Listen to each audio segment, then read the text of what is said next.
Séptima Cátedra de Historia Ernesto Restrepo Tirado, dedicada este año a San Agustín, Memoria y Materia Viva Hoy. Un evento organizado por el Ministerio de Cultura a través del Museo Nacional de Colombia y el Instituto Colombiano de Antropología e Historia ICANN. La cátedra es una realidad gracias al apoyo de la Embajada de Francia, el Instituto Francés de Estudios Andinos IFEA, la Embajada de España, la Biblioteca Luis Ángel Arango del Banco de la República y la Asociación de Amigos del Museo Nacional de Colombia. Rogamos el favor de apagar los teléfonos celulares para dar inicio al programa. Iniciamos entonces con la intervención de María Victoria de Roballo, directora del Museo Nacional de Colombia. Buenas tardes a todos. Solicité cambiar el protocolo porque creo que es bueno contarles a quienes han venido esta noche por qué el Museo Nacional y por qué la cátedra Ernesto Restrepo Tirado, porque finalmente pues estamos en el Banco de la República, en la Biblioteca Luis Ángel Arango, entonces son muchas instancias involucradas y sin embargo pues creo que vale la pena anotarles que la cátedra de Historia pues es una cátedra que llevamos realizando ya hace algunos años. Entonces, pues, quiero darles la bienvenida a esta 17ª versión de la Cátedra Ernesto Restrepo Tirado, porque el Museo Nacional, pues más allá del trabajo que hace con la preservación de sus colecciones, tiene el compromiso con la narración y el estudio del país en un recorrido de 10.000 años hasta el siglo XXI.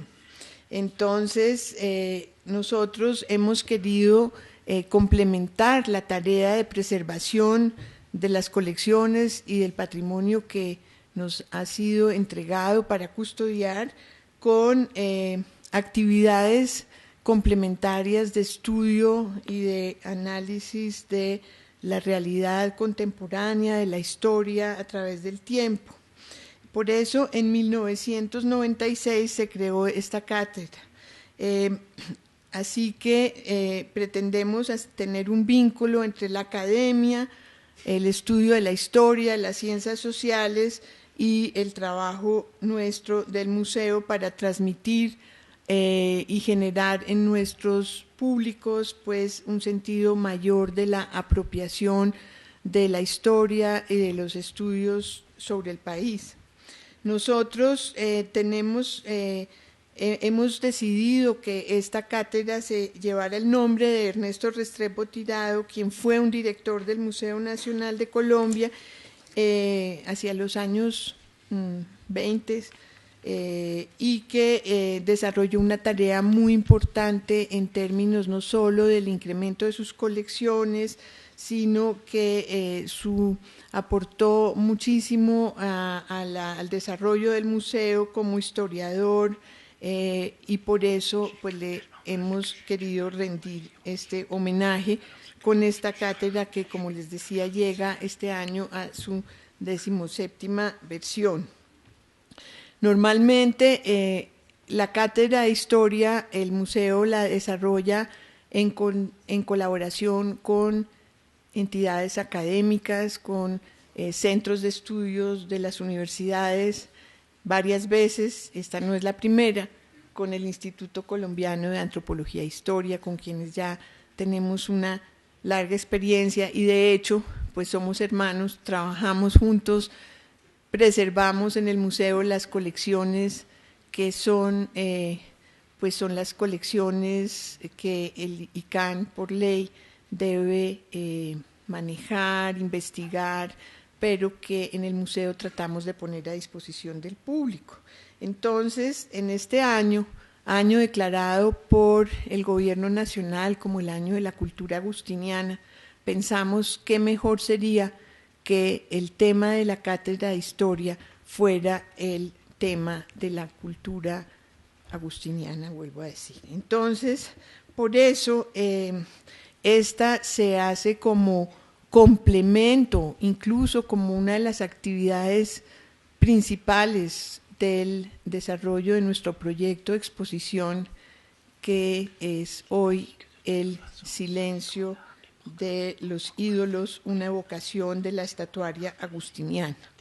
Esa es un poco la razón de ser de esta cátedra vinculada a la historia del museo y, por supuesto, y muy estrechamente al Instituto Colombiano de Antropología, que además está al origen del Museo Nacional. El Instituto de Etnología está también confundido en muchos de los años de historia del Museo Nacional con la historia del museo.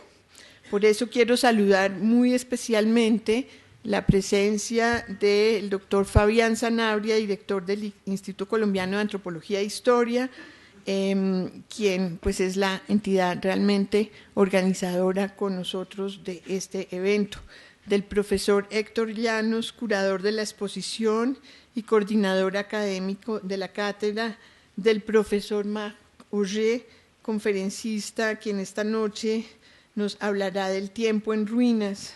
A todos ustedes quiero darles las gracias por haber acogido la invitación y por participar en este evento académico que continuará mañana y pasado mañana en el auditorio Teresa Cuervo Borda del Museo Nacional. Pues invitarlos también, por supuesto, a que nos acompañen en este silencio y evocación de los ídolos. Entonces, muchas gracias por estar aquí y pues los dejo con Fabián.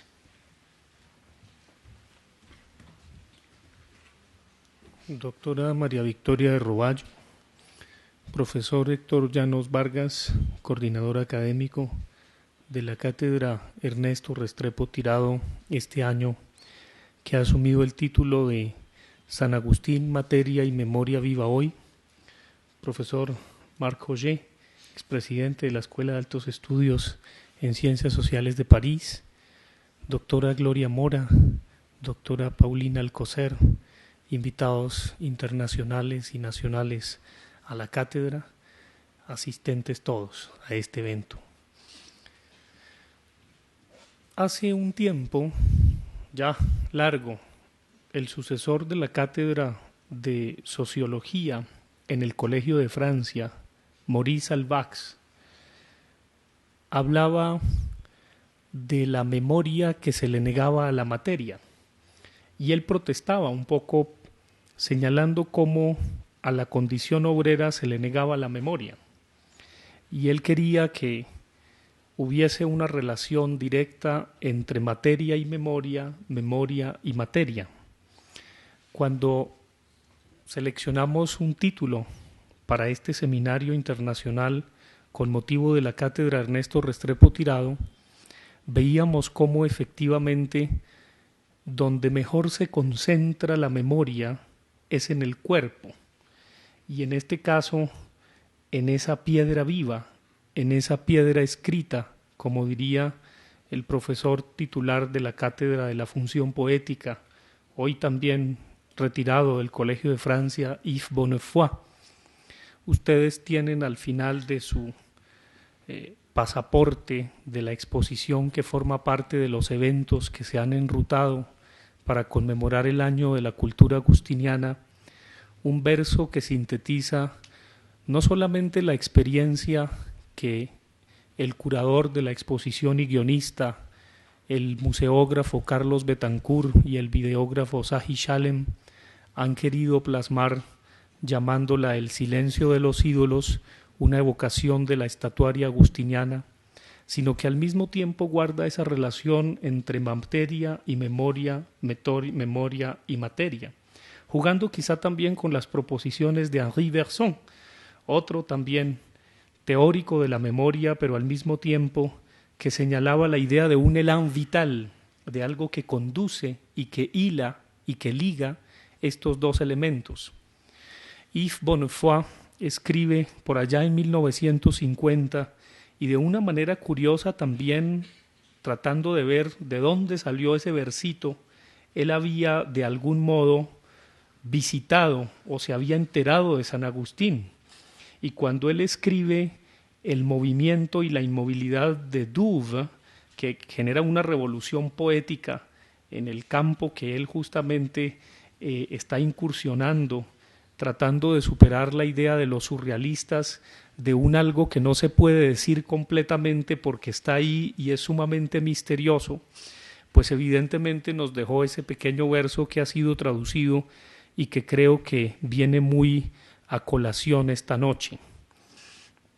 ¿Qué decir sino lo que saisir sinon qui s'échappe? ¿Qué decir sino lo que se escapa? ¿Qué voir sinon qui s'obscurcit?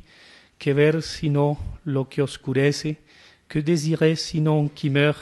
¿Qué desear sino lo que muere o fenece? Sinon qui parle et nous déchire, aquello que habla y nos desgarra. Materia y memoria, memoria y materia de San Agustín hoy que se conjugan con esa magnífica conferencia que, bueno, entre líneas le pedimos después de su libro tan hermoso del tiempo en ruinas, que nos permite tomar conciencia del tiempo y del lugar que ocupamos en el mundo. Ojalá no nos produzca un trouble de mémoire, como a Freud visitando la Acrópolis de Atenas y que le trae a colación evidentemente lo que su papá no pudo conocer, porque es como si de una generación a otra cargásemos sea los goces de nuestros padres o abuelos o también aquello que no pudieron lograr. Y en ese sentido pues hay un acumulado gigantesco que se proyecta en el caso de los escultores que según las fechas de la escuela de Pittsburgh, entre el 1 y el 900 después de Cristo, dejaron este testimonio vivo consistente en engalanar la muerte y sacralizar la fertilidad y la vida, hoy un patrimonio no solamente de los colombianos, sino un patrimonio de la humanidad. Esta cátedra Ernesto Restrepo Tirado también tiene una significación mayor. Visitando la semana pasada el Museo Etnológico de Berlín, encontré los diarios que quedan de Preuss, de Konrad Theodor Preuss, quien fue un investigador que abrió compuertas para que muchos otros vinieran después de él, y el mérito que tiene es justamente haber documentado sistemáticamente la estatuaria agustiniana y haber visto no solamente las posibilidades estéticas de la misma, sino las posibilidades religiosas. Cuando estudiábamos en la Escuela Práctica de Altos Estudios Antropología de las Religiones y de los Sistemas de Pensamiento, pues Preuss era una cita, y obviamente su obra Arte Monumental Prehistórico, que vamos a lanzar el próximo jueves, la reedición allá en el Auditorio Teresa Cuervo Borda, y que se le dedicó mucho tiempo Héctor Llanos a revisar todas las notas de pie de página, todos los comentarios, las fotografías, etcétera, pues también nos ilustra de esas posibilidades que él vio y documentó. Entonces, visitando el Museo Etnológico de Berlín, encontré los diarios de Preuss y el Diario de Colombia, y efectivamente hay una carta que él proyecta como borrador a un amigo suyo para que lo recomiende ante el doctor Ernesto Restrepo Tirado, quien es director del Museo Nacional en ese momento. Y le dice, pues allá va el profesor doctor Konrad Theodor Preuss, atiéndalo, él quiere investigar estas culturas y esta estatuaria que es muy importante, y es muy bella la carta de recomendación porque justamente se fija en ese elemento una vez más, materia y memoria, memoria y materia. Y es un poco el debate que queremos de una manera muy serena plantearle al país en torno a qué es el patrimonio, de quién es, si es que acaso es de alguien, cómo se debe administrar, conservar, gestionar y difundir, y sobre todo las relaciones que existen entre patrimonio arqueológico y reinvenciones o recomposiciones de lo sagrado hoy. Entonces, qué mejor que Marc Collet, quien durante tanto tiempo sostuvo ese seminario en compañía de Manuel Terré en la Escuela de Altos Estudios en Ciencias Sociales de París sobre lógica simbólica e ideología, y que al mismo tiempo, desde sus trabajos en África, en Costa de Marfil, con esas idas y vueltas que nos comentaba justamente ayer permanentemente hacía como etnólogo clásico y al mismo tiempo con una mirada etnológica, porque él aclara justamente que no ha hecho una etnología de su sociedad contemporánea, sino simplemente ha aportado ce certain regard ethnologique, esa cierta mirada etnológica, que es un poco como le regard éloigné de Lévi-Strauss, como esa mirada lejana, que al mismo tiempo nos interpela. Y en esas idas y vueltas de África a París y a las sociedades europeas contemporáneas, a esa antropología de los mundos contemporáneos en ese laboratorio que usted creó y que generó tantas tesis y tantos trabajos maravillosos, pues pasamos por la travesía de Luxemburgo, por castillos y viñedos, obviamente por esas visitas también a un parque como Disneylandia, pero al mismo tiempo tenemos esa categoría que es tan conocida y que se usa tanto, y los periodistas cada vez que lo abordan le preguntan por el no lugar y los espacios del anonimato, y del mismo modo por la guerra de las imágenes y también de las creencias, ¿por qué no?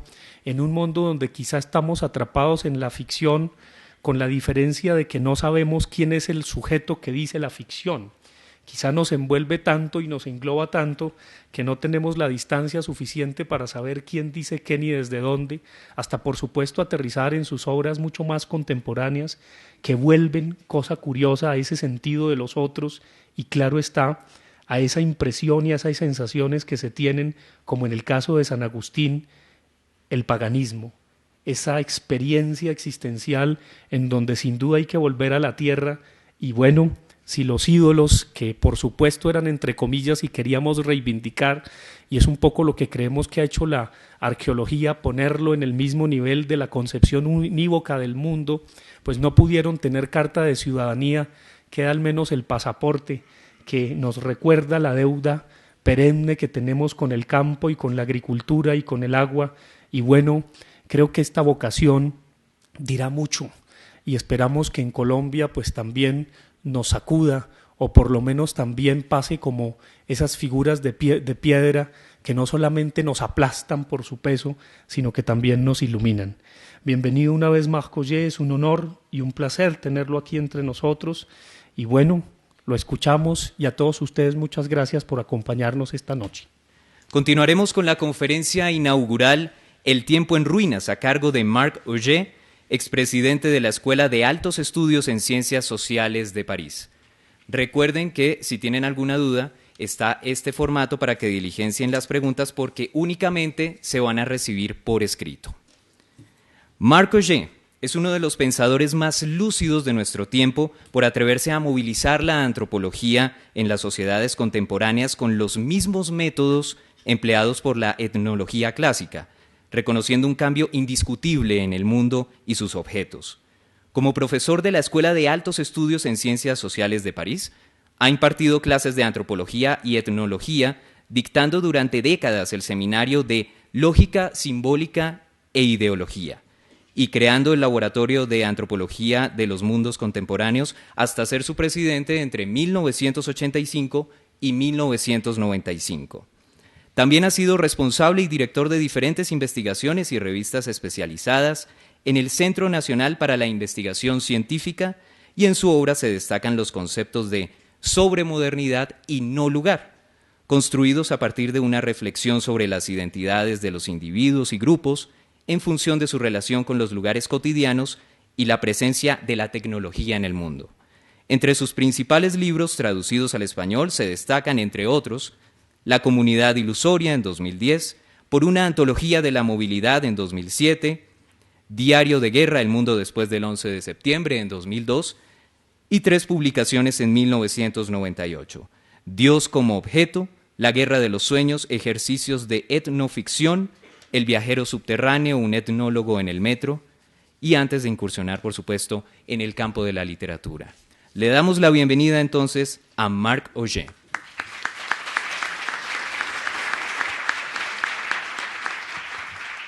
Antes de todo, tengo que decir que soy muy feliz de ser aquí. Y muchas gracias a todos los colegas de las instituciones que han hecho mi presencia posible, y en primer lugar a Fabián.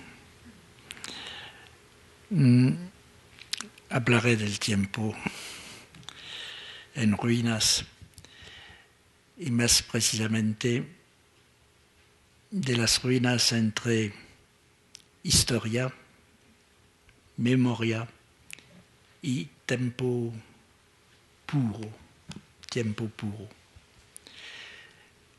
En mi libro El tiempo en ruinas traté de caracterizar el espacio-tiempo al que nos confrontaba el espectáculo de las ruinas.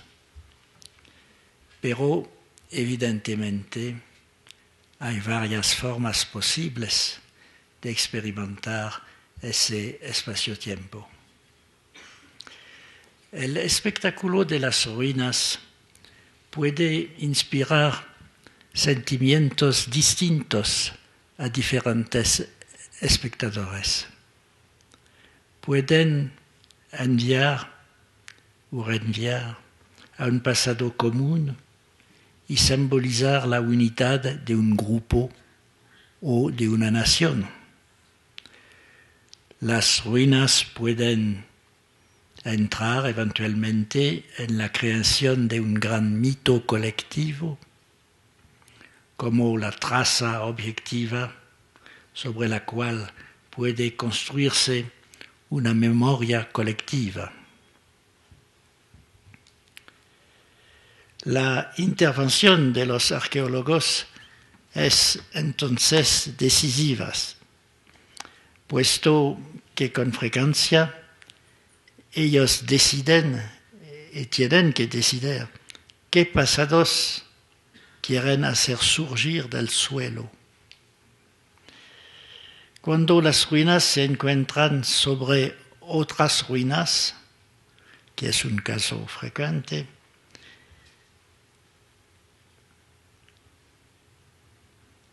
la elección es por lo general fácil, aunque puede revestir un significado político.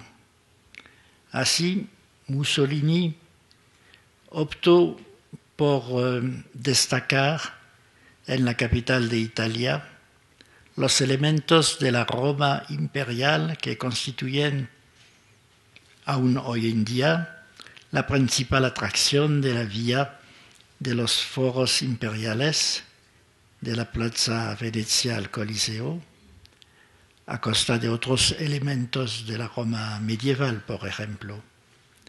En este caso, el espectáculo de las ruinas así destacadas habla del pasado, pero también del presente, de una representación del pasado orientada por la concepción dominante en el presente.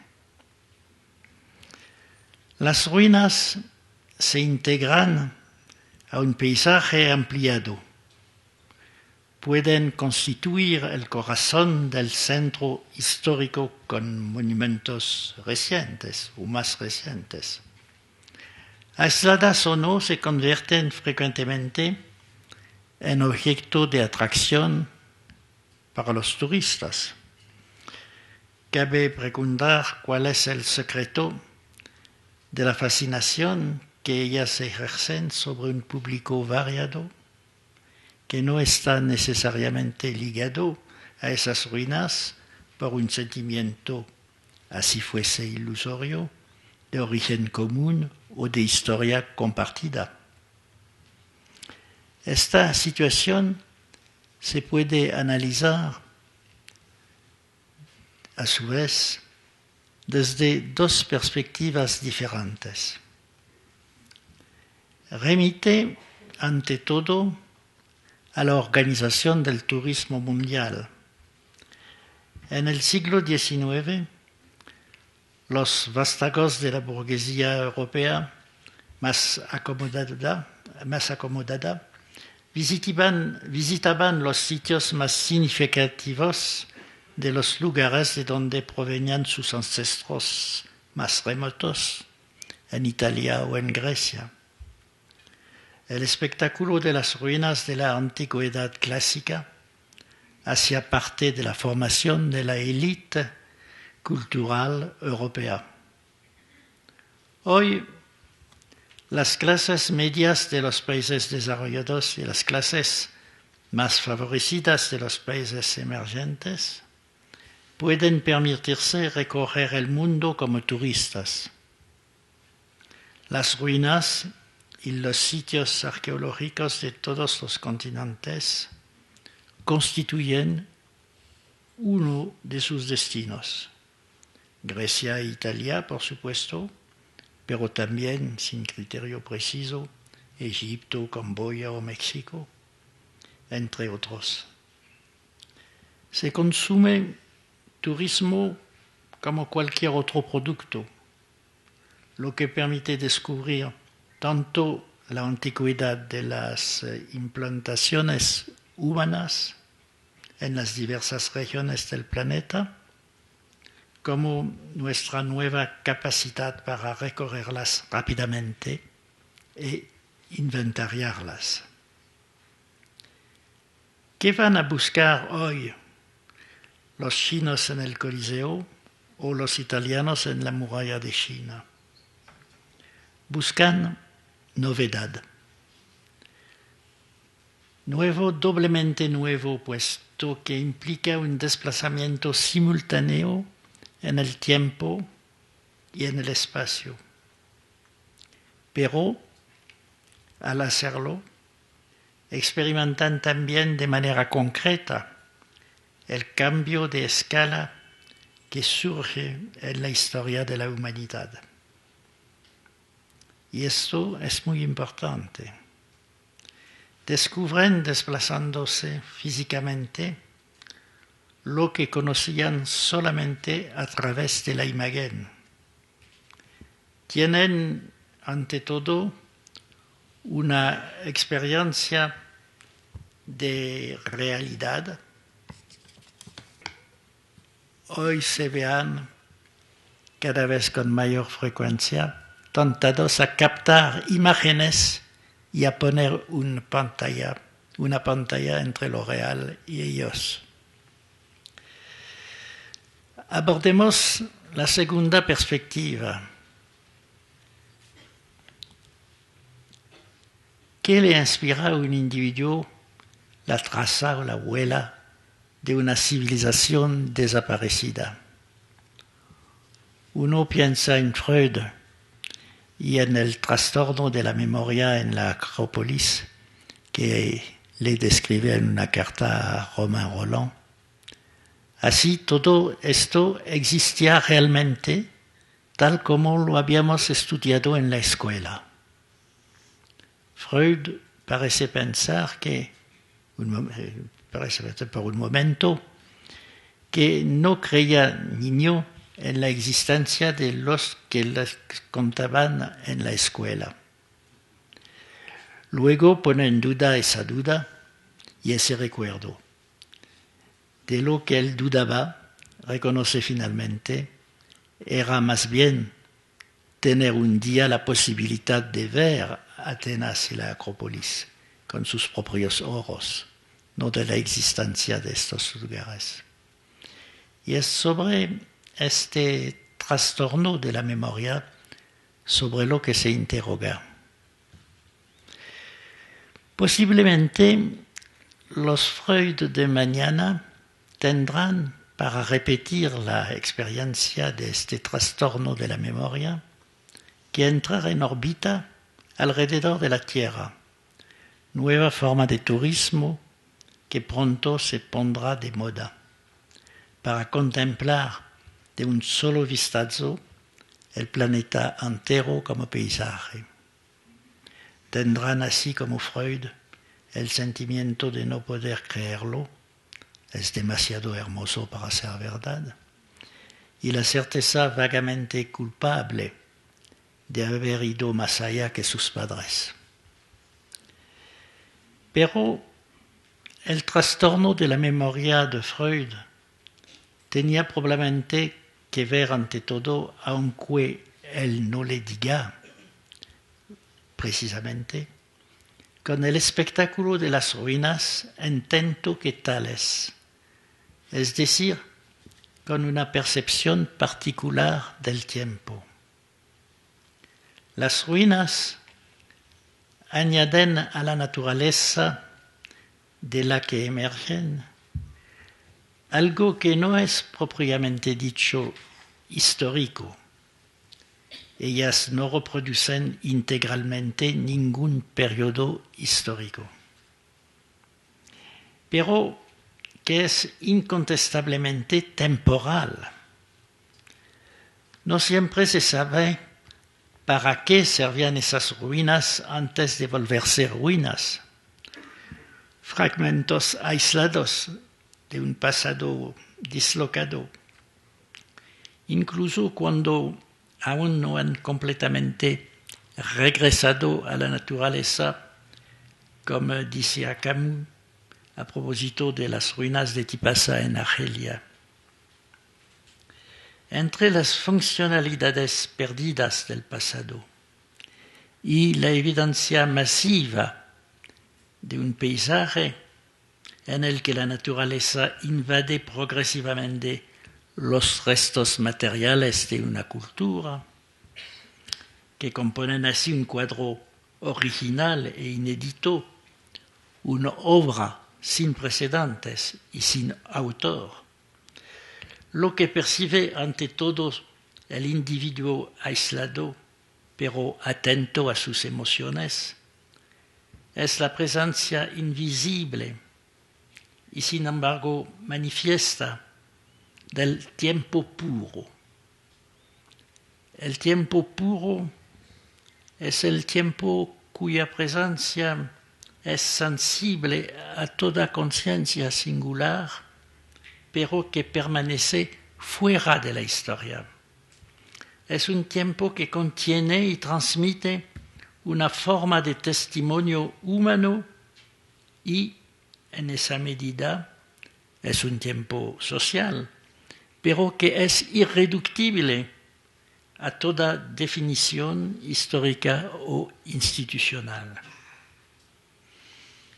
Me parece que hoy puedo ir un poco más lejos en esa dirección, teniendo en consideración lo que llamaré las tres dimensiones del ser humano. Tres dimensiones del ser humano, es decir, la dimensión individual, la dimensión cultural y la dimensión genérica. Nosotros somos todos individuos con un cierto sentido de nuestra propia identidad. Pero desde la noche de los tiempos, los seres humanos han vivido en grupos. La identidad individual requiere de la alteridad para afirmarse y definirse. Desde el nacimiento, las relaciones sociales, en primer lugar las familiares, le dan un sentido a la existencia individual. Las culturas, en su diversidad, consisten ante todos en un cierto número de reglas que tienen que ver con las relaciones sociales. Estas reglas son con frecuencia prescriptivas y restrictivas. El sentido social es originalmente contrario a la libertad individual. Pero la existencia individual es impensable sin la existencia de las relaciones sociales. Esta tensión entre libertad individual y sentido social anima toda la historia humana.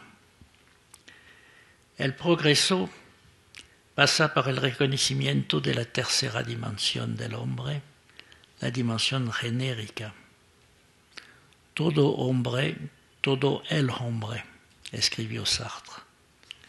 Es el reconocimiento del hombre genérico en cualquier ser humano, podríamos decir el ser humano genérico, independientemente de su sexo y de su origen, lo que fonda toda dimensión progresista y optimista de la historia humana.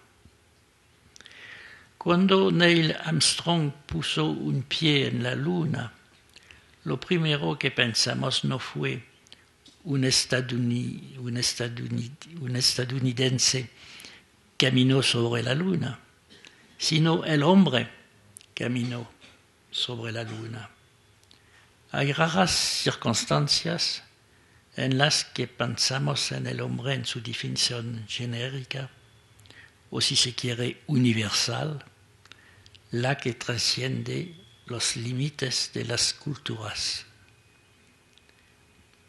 Me parece que la percepción del tiempo puro, suscitada por el espectáculo de las ruinas, sacadas a la luz por los arqueólogos, participa de esta referencia espontánea al género humano. Ciertamente, los sabios, los especialistas, datan estas trazas perdidas y encontradas. Los historiadores las sitúan en su contexto cultural y hay visitantes interesados, incluso cautivados por sus análisis. Pero si pensamos en el momento preciso en que fueron descubiertas por los arqueólogos o en su aparición ante la mirada de sus primeros visitantes, podemos estar seguros que se podrá constatar algo aparentemente paradójico. Estos monumentos emblemáticos de una historia y de una cultura particulares son percibidos ante todo como una expresión de la humanidad en su conjunto. Esta percepción no es ni histórica ni moral, hace abstracción de las costumbres y de las modalidades. Por ejemplo, los esclavos utilizados para la construcción o las funcionales sacrificiales de ciertos altares, por ejemplo. El individuo reconoce en esos souvenirs de piedra lo que el hombre ha sido capaz de hacer. Admirándolos o sorprendiéndose, se ve en ellos. Reconoce en ellos un signo de su propia dimensión genérica. Siente y sabe que pertenece a la especie humana. Lo que cuenta no es tanto el testimonio de las piedras, sino la experiencia humana que tienen la capacidad de provocar a todo momento. Pensemos en la emoción de Robinson Crusoe cuando ve sobre la arena de su isla desierta la traza de un pie humano. Tiene miedo en el primer momento, pero después. O en lo que sería la reacción de un astronauta si descubría huellas de pasos humanos en el suelo del planeta al que acaba de llegar. O aún en la primera impresión de los conquistadores a la vista de los primeros indígenas, en ese first contact que nada que tenía que ver con la ciencia ficción ni con los extraterrestres. Pensemos también en los dibujos de las grutas de Lascaux o en las estatuas de la isla de Pascua, obras cuyos autores ignoramos, pero en las que identificamos de inmediato los signos de un enigma humano que reconocemos como nuestro. Así, cuando se habla de patrimonio, no hay que definirlo ni como local o cultural, ni como nacional, sino como universal. La UNESCO, cuando declara Patrimonio de la Humanidad los sitios considerados como más notables, realiza por su lado un enlace entre el hombre genérico, el tiempo y el arte.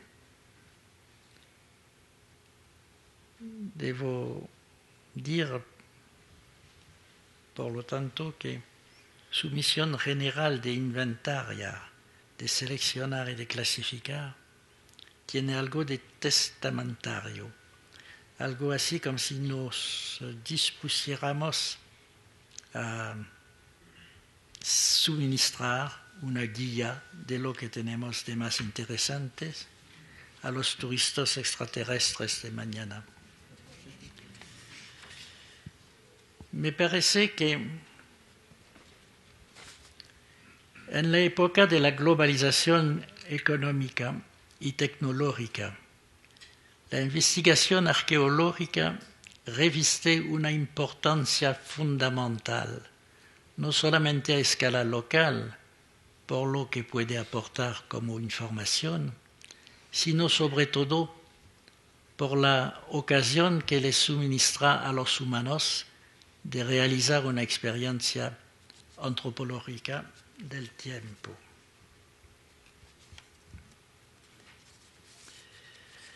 El turista moderno es un consumidor que se cree un viajero. El etnólogo, tal como el arqueólogo, son sedentarios que están obligados a viajar. El turista consumidor intenta siempre encontrar nuevos paisajes. Si existe algo que comparten el etnólogo y el arqueólogo, es el encanto asociado al lugar al que se retorna, el hecho de encontrar los mismos paisajes e individuos. El etnólogo y el arqueólogo que regresan van al encuentro de ellos mismos y evidencian los dos que el camino más corto para lograrlo pasa por los otros. Pero el recorrido es largo y la salida incierta. La belleza del arte es enigmática, porque siempre nos escapará algo de la percepción primera de que fueron objetos las obras antiguas. Las ruinas son la culminación del arte en la medida en que los múltiples pasados a los que se refieren de forma incompleta aumentan su enigma y exacerban su belleza, la belleza del tiempo perdido, del tiempo puro. La belleza de los no lugares, al revés, los no lugares de nuestra surmodernidad, se debe al cambio de escala que se expone en ellos. La conciencia de la carencia se ha desplazado, alude menos a un sentido perdido que a un sentido que tendremos que imaginar, el sentido de la sociedad planetaria, que no existe todavía, el sentido de que aún no existe, de lo que tal vez un día tenga lugar.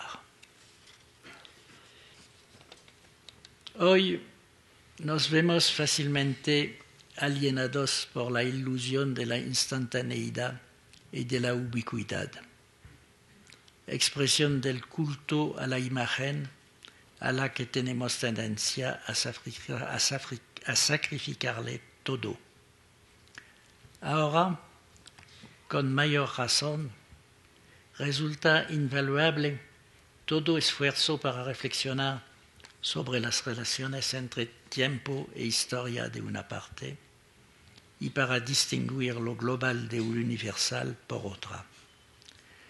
Sacar a la luz las ruinas es, desde este punto de vista, un oportuno llamado al orden simbólico del mundo.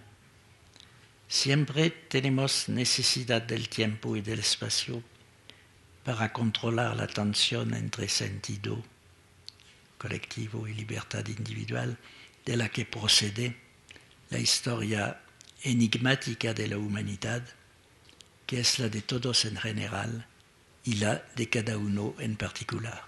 Gracias. Agradecemos a Marc Augé, expresidente de la Escuela de Altos Estudios en Ciencias Sociales de París, por su conferencia El tiempo en ruinas.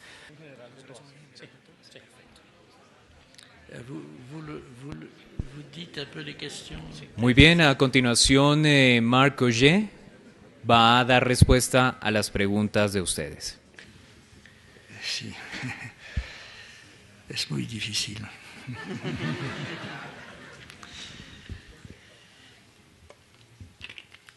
Sono seguro que no podré realmente contestar a todas las preguntas.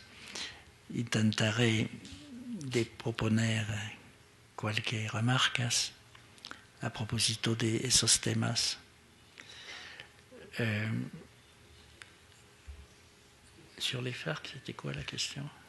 Oui, par rapport au processus de paix. ¿Es que el proceso de paz con las FARC es un ejemplo del tiempo en ruinas?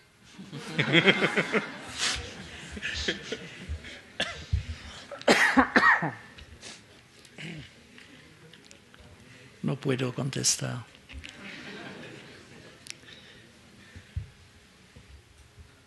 Espero que las discusiones tendrán una solución.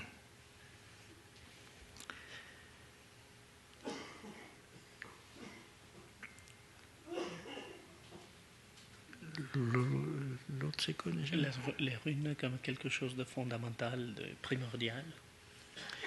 Sí, hay muchas preguntas que tienen que ver con las nociones de ruinas. Lo que quería decir es que las ruinas son una ocasión, pero una experiencia muy particular. No soy un especialista de la arqueología, pero tengo el recuerdo de esta emoción particular que fue la mía cuando he visto ruinas en Angkor o en Tikal. Es decir, que las ruinas tienen que ver con una obra de arte sin autor.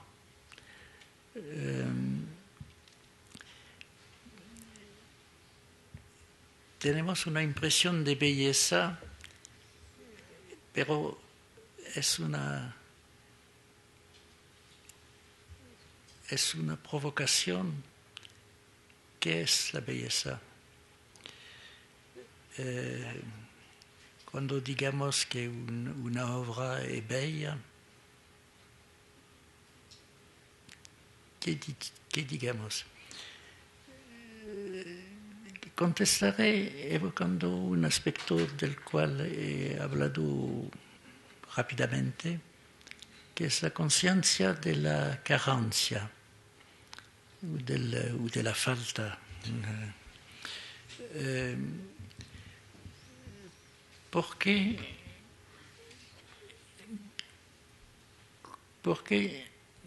no podemos? La diferencia entre una obra original y su copia es una cuestión a la cual yo contestaré diciendo que la copia tiene una carencia de carencia, una falta de falta, porque una obra, para existir a través del tiempo, tiene que pertenecer a su tiempo. Y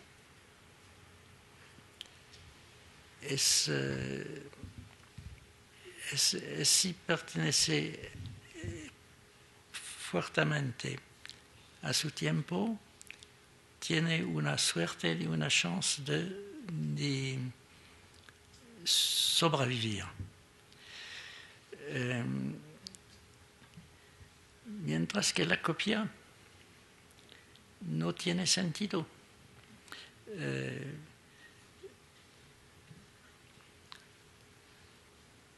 Si un pintor que hoy en día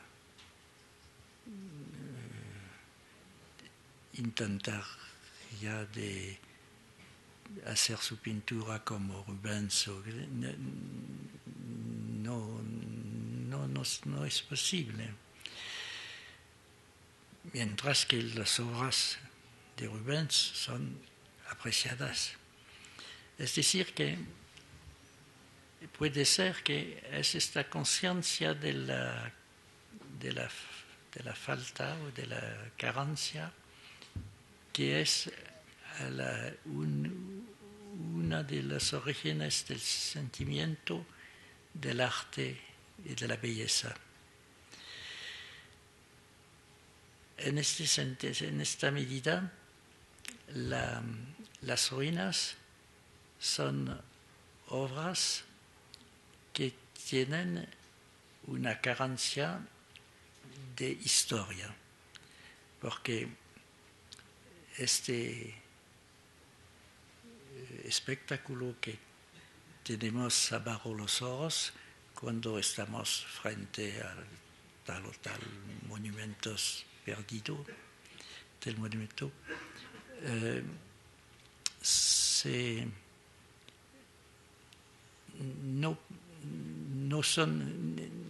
es un espectáculo nuevo que nunca ha tenido una existencia, porque cuando las ruinas no eran ruinas, todo era diverso, no había la naturaleza, no había ganado todo, etc. Es decir, que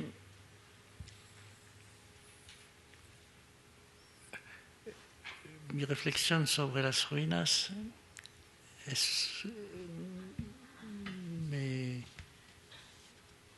me hace decir que finalmente es la conciencia de la falta que hace la belleza. En este sentido,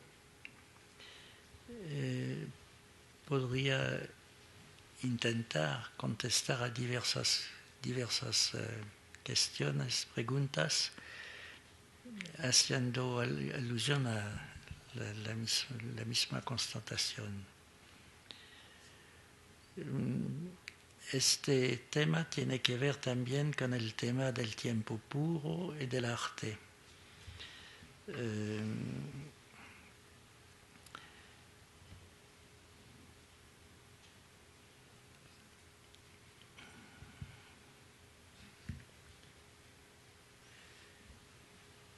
Alors, la question del contexto. Sí.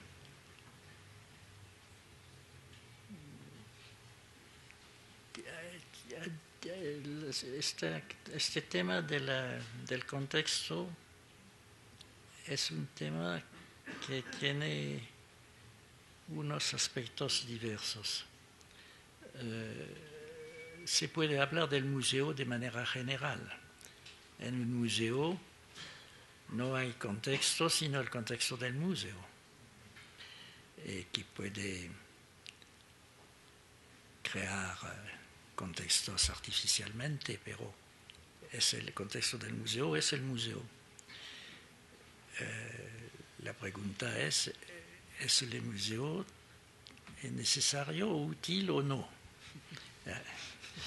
Es una pregunta. Otro aspecto tiene que ver con el contexto. ¿Qué contexto? Si hablamos de obras de arte del pasado, ¿cuál es el contexto? No hay más contexto tampoco en el sitio donde están. Si se tratan de ídolos que no funcionan más como ídolos, si se trata de monumentos que no funcionan más como no sé qué templo, de los cuales podemos también no saber cuál fue su utilidad, que hay una falta de contexto.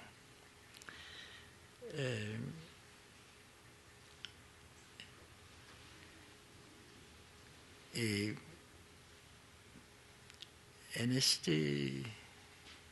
esta medida, yo diría que el problema del contexto es un problema difícil y que no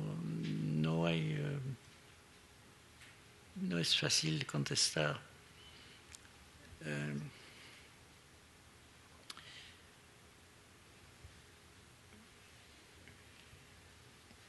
Sino haciendo alusión a lo que decía que la dimensión genérica. Porque si pensamos que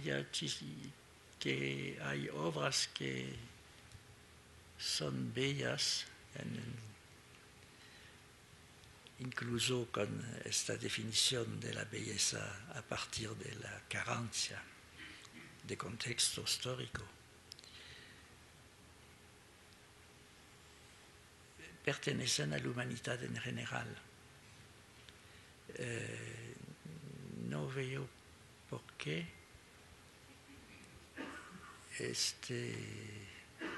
las ruinas en que se sitúan en tal o tal país, en tal región, o las estatuas, etc., porque los hombres de manera general no tendrían ganas de verlas. En este sentido, yo pienso que tenemos que distinguir entre las diversas dimensiones del hombre.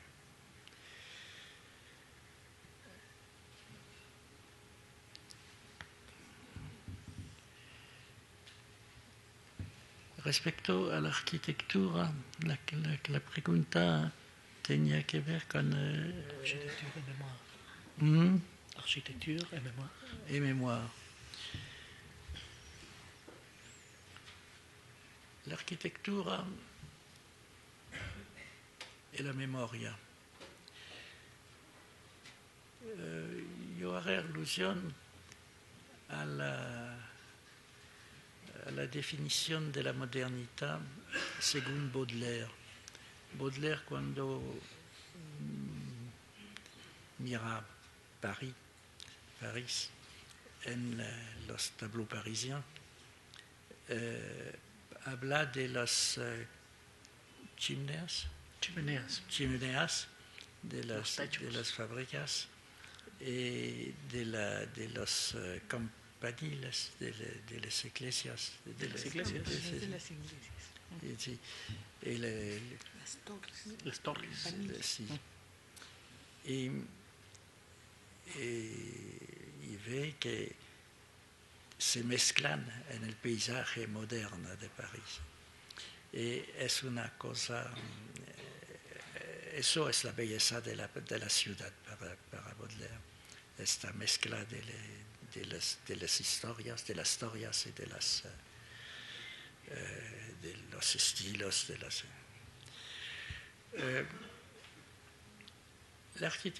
los arquitectos hablan mucho hoy en día del contexto.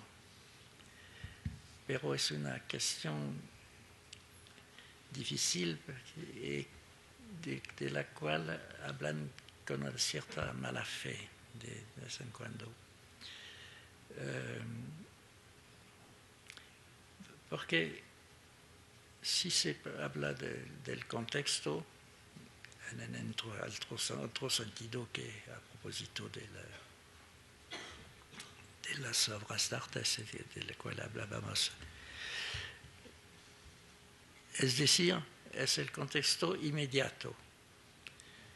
Pero en el mundo globalizado, el contexto progresivamente es el planeta entero.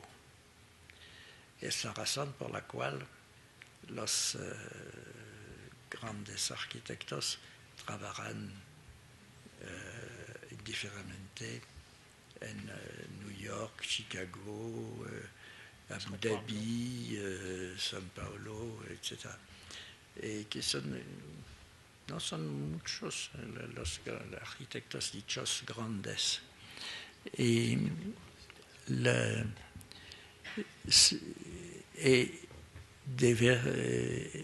resulta que c'è un air de famille entre los centros de las grandes ciudades hoy en día. Son las mismas firmas de las... Es decir, que la memoria local no tiene mucho que ver con este esfuerzo de la arquitectura moderna actual. Lo que es un pretexto. Rem Koolhaas ha dicho fuck the context, hablando del contexto local. Y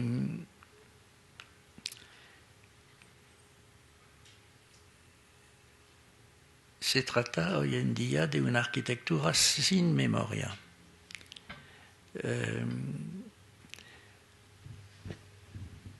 C'è una tradición como en cualquier disciplina se habla de los grandes arquitectos del pasado, etc. Hay una tradición técnica, pero hoy en día, si se trata de la arquitectura monumental, tal como Renzo Piano y otros, Rem Koolhaas, Gehry, etc., Nouvel,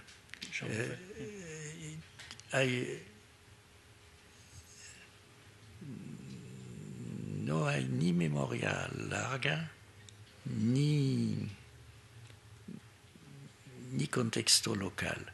La couleur locale no existe más, es la couleur global.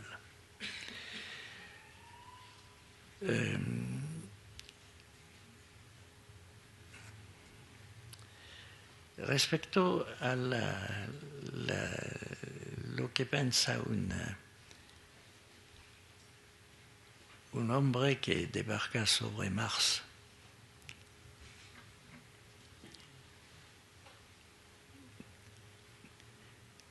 Mars es interesante que habla de Mars porque Mars es la periferia de la Tierra. Sabemos muy rápidamente, no hay ningún habitante. Me llama la atención el hecho de que hay hoy en día lo que se podría llamar una democratización de la angustia se dice pascaliana, porque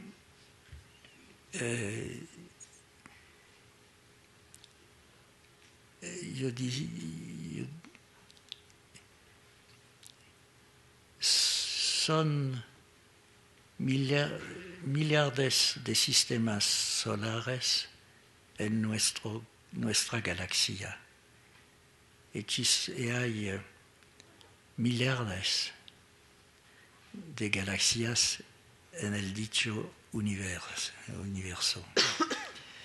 Es decir, que statisticamente parece evidente che ci sono millones de planetas tal como la nuestra. Pero no conocemos solamente la periferia de nuestra pequeña. Son cosas tan...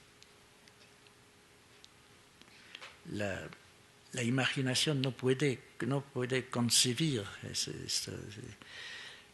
Y a la angustia de Pascal se puede oponer lo que decía Voltaire: cultivemos nuestro jardín Sí, nuestro jardín de Cándido. Sí. Pero el jardín es planetario hoy en día, es un piccolo, ma es planetario.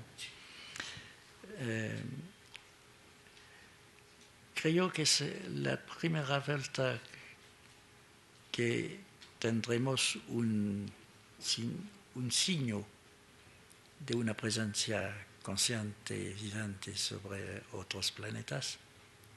Lo que, lo repito, es una evidencia estadística, pero será una gran emoción para todos, y puede ser que este día tendremos una sociedad planetaria, tomaremos conciencia que somos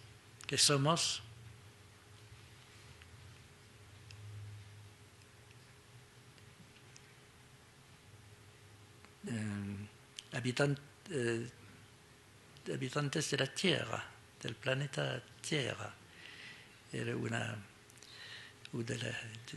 Pertenezco a un linaje, pero cuando hago parte del mismo clano que en otros, etc., es un sistema segmentario.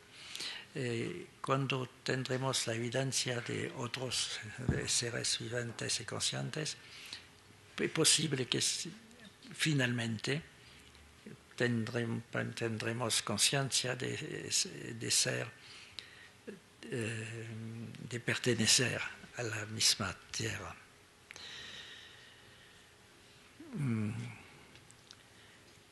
Tengo conciencia de que no he realmente contestado a todas las cuestiones, pero es realmente difícil.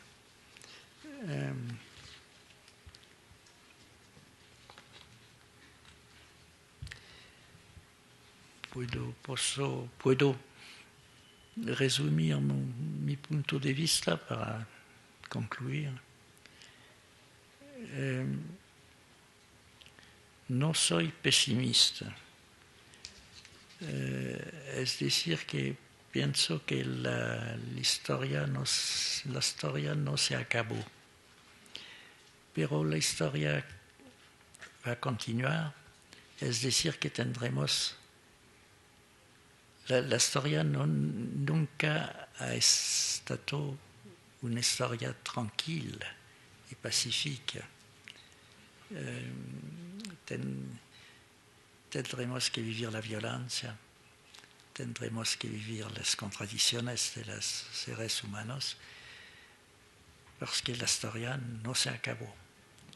Por cualquier ser humano, todo es utopía, porque incluso cuando hablamos de proyectos muy lógicos, racionales, etc., y que son posibles, cada uno de nosotros es un individuo mortal, y no veré todo eso. Es decir, que la utopía, vivimos siempre en la utopía, en la medida que somos individuos. Pero es una razón también para creer que la utopía se puede realizar en el futuro. Y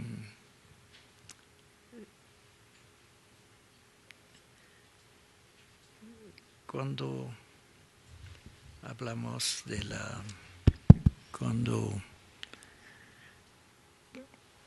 cuando hablamos de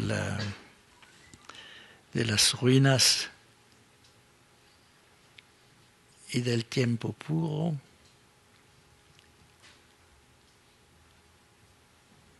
hay que pensar que el espectáculo de las ruinas tiene una cierta forma de verdad, que lo que podemos desear es de tener el mismo futuro que las ruinas. Porque es la razón por la cual de vez en cuando intentamos escribir o hacer obras de arte, etc. Porque son huellas. Esta idea que las huellas pertenecen a la humanidad en general y que pueden ser descifradas por cualquier ser humano, es una razón de optimismo relativo. Gracias.